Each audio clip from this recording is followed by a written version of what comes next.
Hi there, it's Veronica. A year ago tomorrow, I was helped by some friends to record what I thought would be my first and only ever video log. Some friends of mine came over, Rachel and Nikki, they're here today to record the sequel. I really wanted to capture a video log about my first full year in transition. In that first video log, I recited some words from a song by James Morrison. Those words started, "I'm going to start again.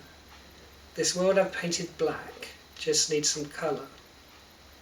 I'm going to live my life like the other person I should have been." Well, I bloody did it. I do live my life like the other person I should have been.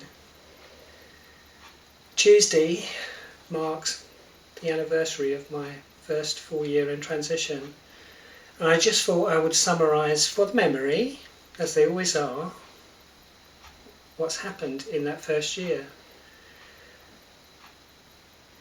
And I will be referring to some notes. So what has happened in this first year? Well, I transitioned legally by name, and my name's changed everywhere. I have no double life anymore.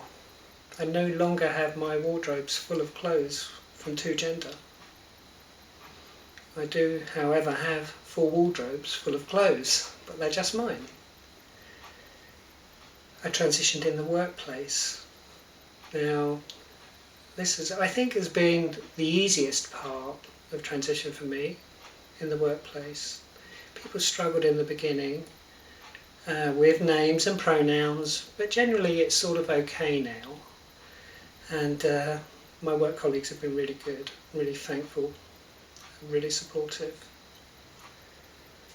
Occasionally I get misgendered when I'm on the telephone, but it's sort of understanding, I get it, and I always correct people when they get it wrong, and they're not doing it intentionally, so it's not a massive big deal.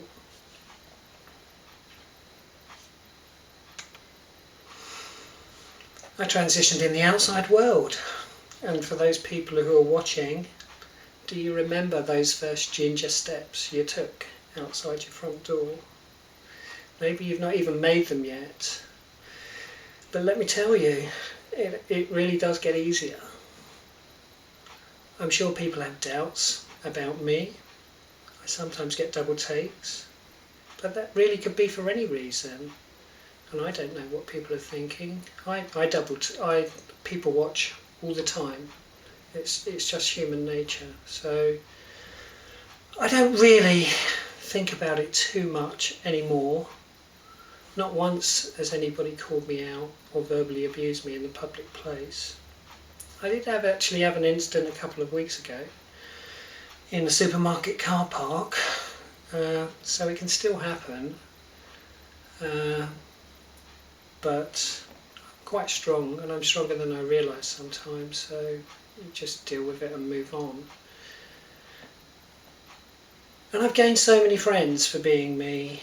Yes, some of those friends are virtual, but my life is richer because of them, virtual or not.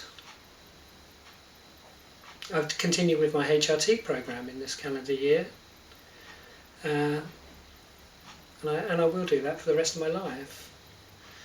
I've gone from oestrogen patches to oestrogen tablets. I've gone from doses from 4 milligrams to 6 milligrams to 8 milligrams to 10 milligrams. And actually, if I stood up now, I would rattle. And I started T-blocker injections back in April. I've lost weight. Remarkably, I needed to, but I've lost weight. I mean, HRT has a tendency to increase your body fat and reduce your muscle, and it has. And my body shape's changing all the time, I think. But I have managed to lose over a stone in weight in the last year, so I'm quite pleased about that. What else? I've had over 300 hours of electrolysis on on my body in the last calendar year. Most of that, 250, was on my face. I've had some on my breasts, and recently I've started having electrolysis down below. I call it Area 51. In March I actually went to Spain for some facial surgery, and I'm really, really pleased with the results. I've continued counselling through the GIC, and I've recently had 2 counselling sessions at Trans Health, and I've been passed officially mentally fit for surgery. So this is fantastic news. They give you a code, I think it's ICD-10 F64.0 or something like that. I'm a transgendered individual. So cut me some slack, please. Next month I have pre-surgery appointments in Brighton, where I hope to be passed physically fit for surgery, and I really hope that I can move forward with that as soon as possible, and I am getting there.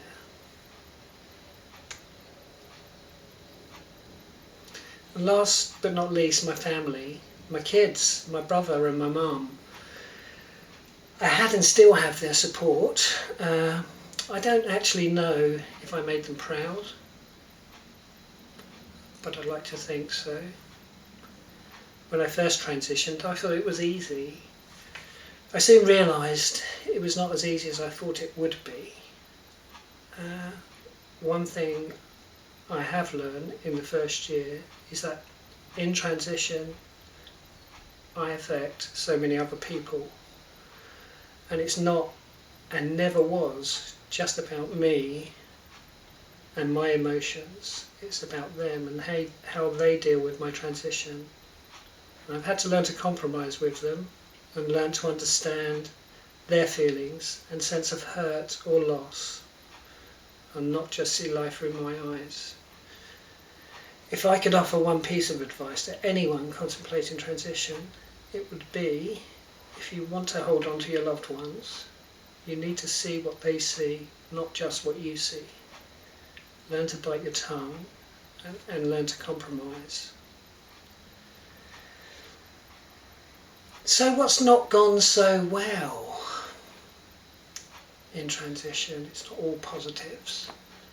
I lost a few friends, some secondary family members, but I don't really lose too much sleep over these. It hurt at the time, but I don't value them or they me. So it's sort of water under the bridge, so to speak. You know, whatever. But I lost my bestie,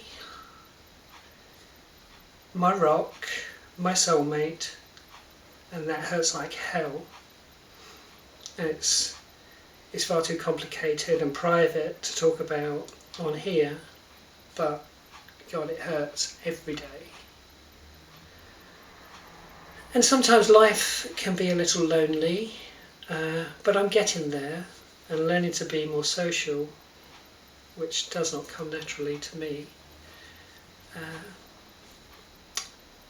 So what does the next year hold? All things being equal, I will complete my physical transition, and I hope and pray that will be in the first quarter of 2017. Before I transitioned, I used to shave my head, and I have classic pattern baldness. And about a few weeks before I transitioned, I stopped shaving my head. I've grown my hair, and I'm looking to have a permanent hair solution and not have to wear a wig anymore. And I'll be correcting this very soon, so watch this space. And regardless of that, I will apply and hopefully get my gender recognition certificate by the end of 2017. You need to be 2 years in transition before you can apply for this thing, and it's a legal piece of paper which will allow me, should I choose, to change my birth certificate. And should I commit a crime and go to prison, end up in a female prison instead of a male one.